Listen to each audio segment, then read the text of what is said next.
Welcome back to Tea and Talk English Podcasts. I'm Mark, and I'm here with my co-host Jessica.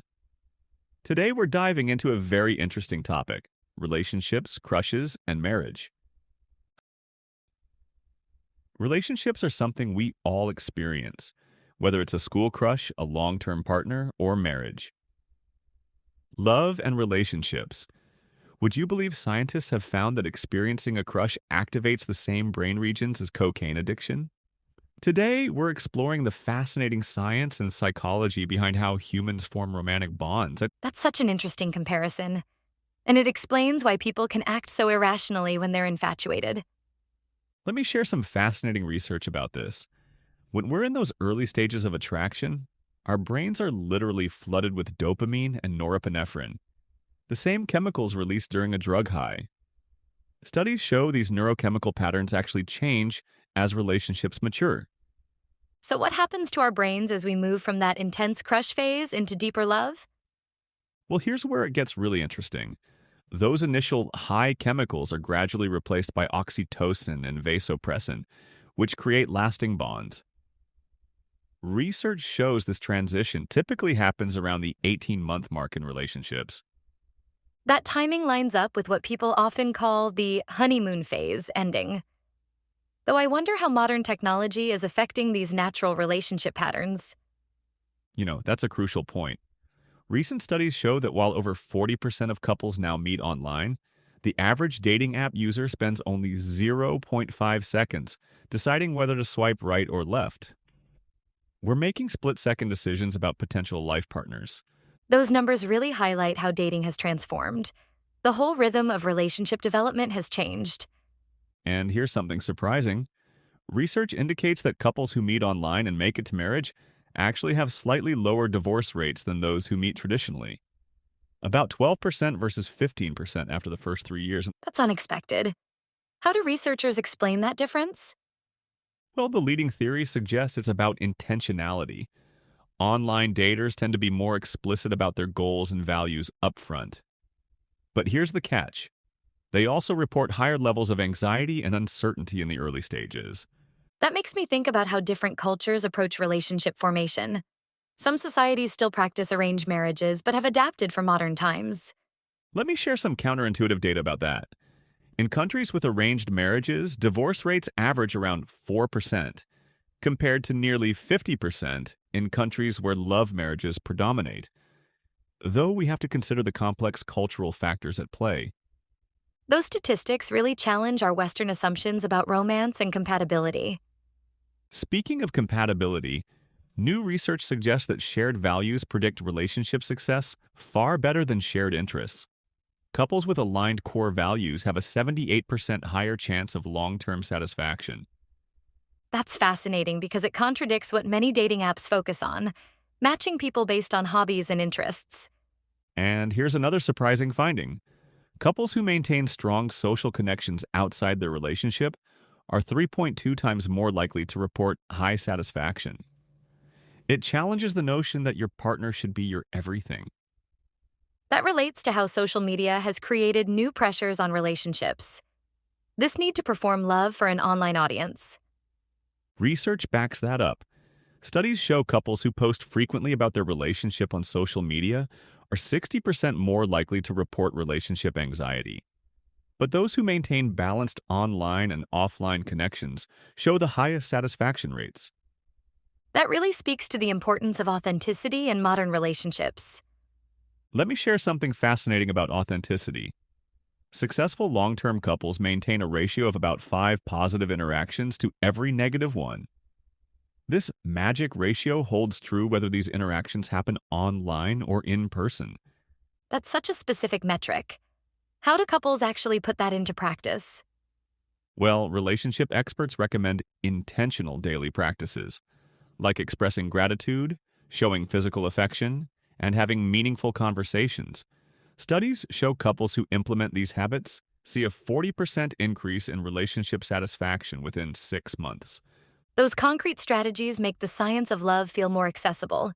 And here's what I find most hopeful.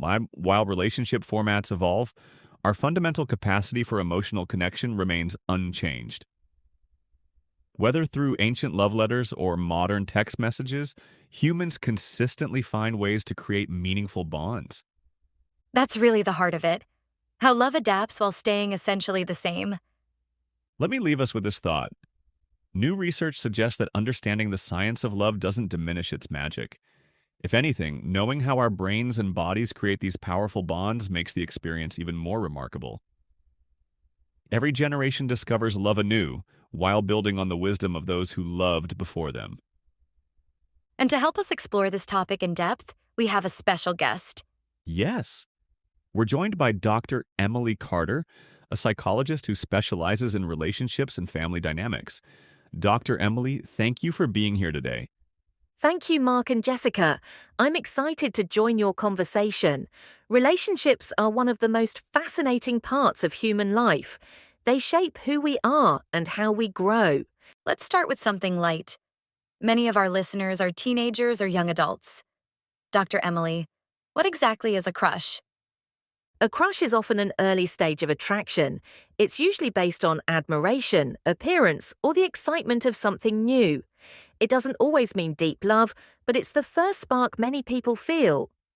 I remember when I had my first crush in high school. I thought about that person all the time, but I never had the courage to talk to her. That's very common. Many of us keep crushes secret. But Dr. Emily, how should young people handle crushes in a healthy way? The key is to enjoy the feeling without letting it control you. A crush can be fun, but it's important to remember that the person you admire is human too, with strengths and weaknesses.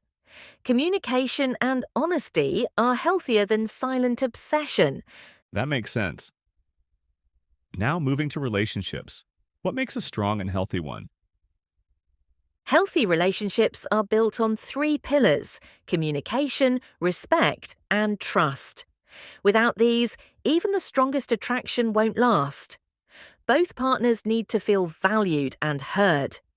I've noticed that many people, especially young couples, confuse intense emotions with real love. How can someone tell the difference? Excellent question. Intense emotions, like butterflies or constant excitement, are often temporary. Real love grows over time. It shows in consistent support, patience, and the ability to work through challenges together. Speaking of challenges, marriage is often described as the biggest commitment. What makes marriage so different from dating? Marriage usually involves shared responsibilities, long-term planning, and deeper commitment. It's not just about romance, it's about building a life together. Finances, family, even daily routines all become part of the relationship. And what about conflicts in marriage? We often hear that disagreements are normal. Is that true? Absolutely. Every couple disagrees.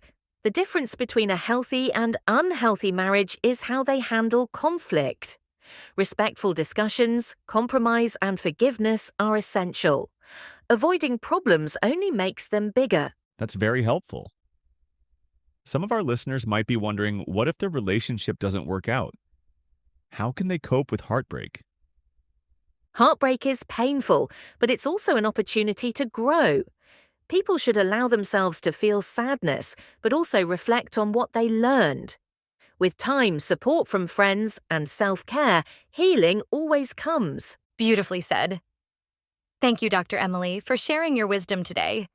And thank you to our listeners for joining us. Don't forget to like, comment your thoughts on love, and subscribe to Tea and Talk English podcasts for more conversations. See you next time.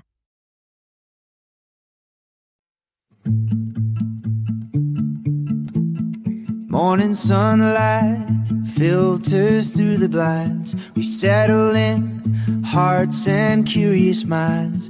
Porcelain mugs cradle words we share. Stories steeping in the rising air. Tea and talk where our worlds collide. Sip by sip we take the ride. Pour your thoughts into this space. Every voice finds its place. We wander through the highs and lows, unravel tales in quiet flows. Between between the sips and whispered lines, we find our truths in steady times. Ooh, every pause is room to breathe. Confessions tucked in every leaf. A cup of warmth can heal a heart. Together here we're never apart. So join the circle, pull up a chair. Tea and talk will meet you there.